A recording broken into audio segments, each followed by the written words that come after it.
Yaong ka na naman pala dyan. Nagdadalin-dalin na naman kaya. Dai mo scroll. Nagtataran pa ang tao. Grabe na naman ang kabastusan. Humalat ka. Si Mana Santana naman ngunya. Nagninilay-nilay ka dapat asin patawaran ng sa imong sadira sa mga taong nagkasala sa imo. So ngunya na aldaw. Gusto ko talaga ko magkakaning mang. Pero ang nag-abot kaya sa kuya ang ngunyan. Manggang dinamulag man siya, pero hinog.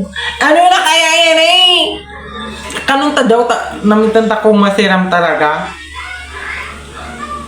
Mayo kayong kutsilyo. Antokan mo ko kita kang mga aki, pakit dinadaraklag ta pa nga ang mangga, tapos pag nahulog, dahil nahugasan, kagatulos asing kakan, ano na. Siramon ba ya siya? Ano naman da ayan? Siram! Abang siram! Natalog ako. Tapo iyon ako sa loob ng harong. Kaya mag-inom na muna kita. Hoy, pwede! Ano na naman yan GSM Block. Ay, eka na naman. Nakasilpa yan ha. Mayo pang bawas. Pero dahil ba ko kasi hudas.